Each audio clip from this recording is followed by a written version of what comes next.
Good evening, good evening.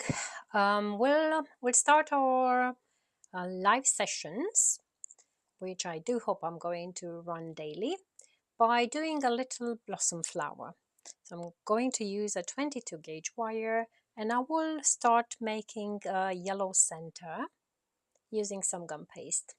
I will be rolling this gum paste into a ball shape, then I will turn it into a teardrop shape. And with the help of a scissor, I'm going to make some fringes, just literally just snipping pieces of gum paste around that wide base of my little cone. Okay, and obviously once I will finish trimming this, I'm going to cut the top, and that's going to be used as the center of my apple blossom, instead of using stamens or doing other things. I'm going to use this piece of gum paste, and I can just repeat the process. So I thought it would be a good idea to kind of come up with some inspiration and just run live videos each evening for you, but videos, short videos, like under 10 minutes, aiming for about 5 minutes per evening, which I do hope will be quite useful. If you want to suggest some ideas, they will be welcomed. So I'm going to now start doing the main part of the flower. I'm rolling some gum paste, so I'm using gum paste this time. Is that type of an elastic gum paste which we use, and it's called gum paste or flower paste because it contains obviously an edible gum. I'm using a 5 petal cutter, rose cutter, a small rose petal cutter, and one of my layers will be flat.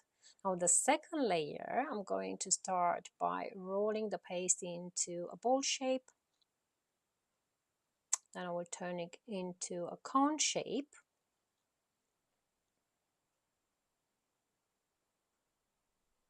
By just pinching one end, similar with what I do to make a rose cone. And I will enlarge the base, making that Mexican hat style. You know, one of the 3 methods of making sugar flowers. It's called Mexican hat. And using my veining tool, but you can practically use the handle of a brush, any bit of equipment which can mimic a small rolling pin will be fine. I made this flower the other day while I was demonstrating on the Romanian channel, and I think it's just so cute that it's worth doing. I'm going now to release the flower, and I will soften and frill the petals using a soft pad.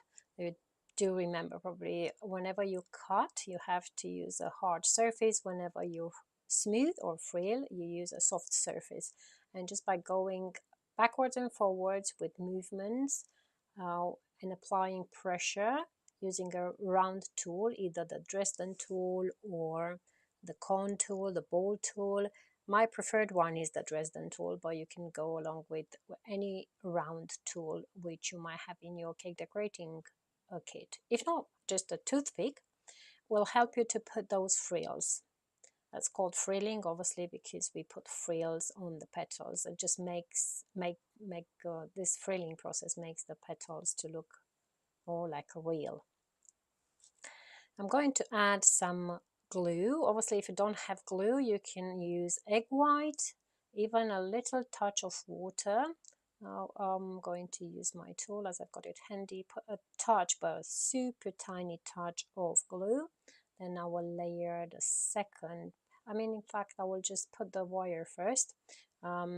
I used to intend to put both layers and put the wire through, but then I realized that if I put the wire on the base, then the second layer of petal is just going to cover that piece of wire. So, and I will also put the second layer of petals so that the petals do not overlap perfectly. just gives the flower a little bit more volume. Okay, and I'm going to add a little bit more glue, and then I will stick the center.